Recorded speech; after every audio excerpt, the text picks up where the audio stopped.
Isang magandang umaga mga kababayan. Welcome back ulit sa ating channel. At bago ang lahat mga kababayan, nais ko lang magpasalamat sa ating mga tagapanood, sa mga sumusuporta, sa mga nagti-team replay, no, sa mga DDS, sa ating mga OFW mga kababayan. Maraming salamat sa pag-like and share po sa ating channel. At baka naman pwede paki-subscribe and then paki-hit na din po yung notification bell para lagi po kayong updated sa ating mga uploads and lives videos mga kababayan natin. O eto na nga, iyak ngayon itong si Speaker Martin Romualdez matapos, no, na sinabi ng Korte Suprema na tila ba'y wala na silang pakialam sa motion of reconsideration nitong inihain o pina-file ni Martin Romualdez matapos na hindi na yata kabilang sa agenda or hindi na tatalakayin itong kanyang MR mga kababayan pagdating dito sa usaping impeachment complaint nila kay Vice President Sara Duterte. O basahin lang natin mga kababayan ha. Supreme Court takes no action on House appeal against impeachment ruling. Okay, matatandaan natin na naghain ng apila itong si Tambalulong mga kababayan dahil hindi siya naniniwala at walang respeto ito sa desisyon ng Korte Suprema. Ito po ang sabi ng Korte Suprema mga kababayan. The Supreme Court in Bank has deferred action on motions for reconsideration filed by the House of Representatives and other groups challenging the High Court's ruling that declared unconstitutional the articles of impeachment against Vice President Sara Duterte. In a Viber message, Supreme Court spokesperson Attorney Camille Suminting told reporters that the motions were on the agenda for Tuesday's en banc session but were not acted upon since the court is still waiting for more motions to be submitted before taking action. Meanwhile, when asked, Attorney Ting did not provide a reason for the inaction. Ayan na mga kababayan. Hoy, tambalulong! O, eto na, no? Hindi na talaga pinapansin yung motion for reconsideration mo, tambalulong. Kawawa ka naman, iyak ka na. Eh bakit kasi ayaw mo maniwala? No? Sa Senado mismo, 19 versus 5. Oh, ang bumoto at pumabor na maibasura yung ma-archive yung impeachment ni Vice President Sara Duterte. Nagdesisyon na po, no? Final itong Supreme Court. Pero bakit ayaw niyo pa rin marunong tumanggap ng inyong pagkatalo? Oh, 13 na mga justices natin sa Supreme Court ang pumabor na yung ibasura yung articles of impeachment laban kay Vice President Sara Duterte, no? So dito natin makikita mga bayan na kahit pa nag-apila, nag-file itong si Martin Romualdez, motion for reconsideration, tila ba'y ayaw nang talakayin, no? Batid nga dito sa balita mga kabayan, dito sa Supreme Court na naka-list na yon or yung agenda nila dapat sa Tuesday daw, nung nakaraang Tuesday. Pero hindi na yata, no? Or wala na yata ang plano pang talakayin. Ay kasi nga naman, ikaw naman tambulolong, nadesisyonan na nga Tapos na, nakalagay nga doon sa desisyon ng Korte Suprema na immediately executory, no? So bakit kailangan mo pang maghain at mag-apila gayong tapos na po at final na po ang kanilang desisyon. Void at may violation pa kayo sa ruling ng impeachment kasi nga ang dami nyo kasing complaint na pinasa. Oo, tapos mag-MR pa kayo. Bakit hindi na lang hantayin? No, February 6. Oh, pwede naman kayo mag-apila ulit. Bakit nga ba kayo nagmamadali? Ito kasing si Martin Romualdez sa mga kababayan, no?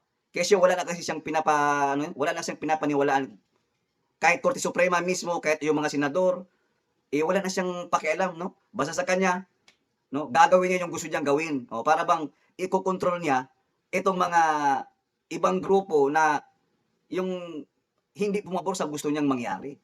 No? May nabalitaan nga ako mga kabayan, nabasa ko sa isang article sa mga kabayan, na may naglabas, hindi ko na lang banggitin, may naglabas ng kanyang opinion, naglahad. Kung bakit nga ba daw itong si Martin Romualdez, ayaw tantanan itong impeachment complaint laban kay Vice President Sara Duterte. Ang sabi pa dito mga kabayan doon sa articles, hindi nyo ba alam or wala ba kayo napapansin? Bakit hindi namamatay-matay itong pakikipaglaban ni Martin Romualdez, aka Balulong, patungkol dyan sa impeachment ni Ma'am Sara Duterte? O bakit daw tayo, hindi natin napansin ba daw na bakit ayaw pa rin sumuko nito si Tambaloslos? Kasi batid pa niya mga kabayan doon sa artikulo na nabasa natin, may malaking plano pala talaga itong si Martin Romualdez na nais palitan itong si Vice President Sara Duterte sa kanyang posisyon. Ha? Makikita daw kahit binasura na mismo ng Korte Suprema at tuloy-tuloy pa din. So ang nakikita doon at nabasa natin sa artikulo na meron talagang pagnanasa itong si Martin Romualdez na maupo siya bilang Vice Presidente. Kasi take note mga kababayan, doon sa nasabing artikulo, pag nangyari daw ma-impeach itong si Vice President Sara Duterte, malaki po ang tsansa ni Tambalulong. Bakit kamo? Kasi ang mangyayari, wala daw public election. Ang mangyayari, magkakaroon ng nominasyon kung sino ang pwedeng uupo bilang pangalawang pangulo pag nangyari yung impeachment ni Ma'am Sara Duterte. Ang tanong, sino ba ngayon ang kasalukuyang pangulo? Di ba yung pinsan niya, pinsan ni Tambalulong na si Bangag? So, ang mangyayari, kung walang eleksyon, posible yun na automatic, itong si Tambalulong ang ilagay or iluklok sa pwesto bilang pagka-vice presidente.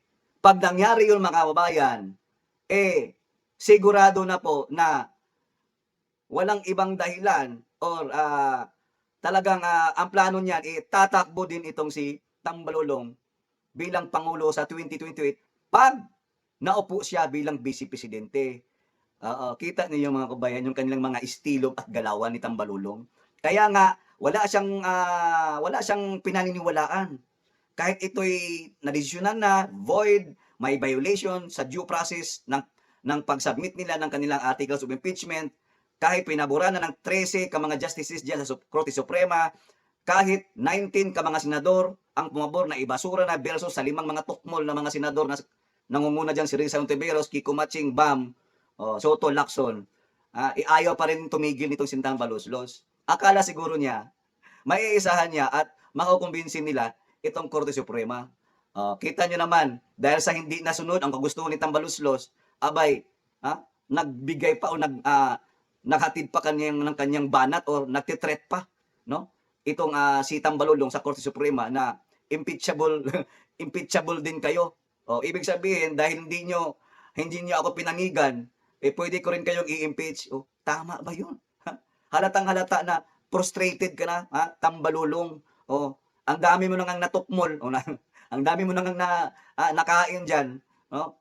Kailan kaya ito mabulunan Dami ng perang kinain niyan nailuklok, no? Mabubulunan din 'yan darating yung panahon. Hanggang dito na lamang mga kababayan. Naway naliwanagan tayo, kakapasok lang po yan na balita na yan, na talagang wala nang pakialam. No more agenda for motion for reconsideration diyan sa apila ni Tambaloslos patungkol diyan sa impeachment ni Vice President Sara Duterte. Wala nang agenda, naka-schedule na pero nilagpasan na lang. Ang rason, inaantay pa daw ng Korte Suprema na madagdagan pa yung mga magsasamit ng mga motion o yung mga reklamo nila. Pero gayon pa man, talagang tuloy-tuloy na yan na ibabasura ng Korte Suprema kasi nga ang desisyon ay desisyon. Final na. Bakit pag-uusapan pa natin Mr. Martin Romualdez? Korte Suprema na nga yan. Sino ka ba? Di ba? Hanggang dito na lamang mga kababayan. Makita-kita tayo muli hanggang sa susunod. Bye!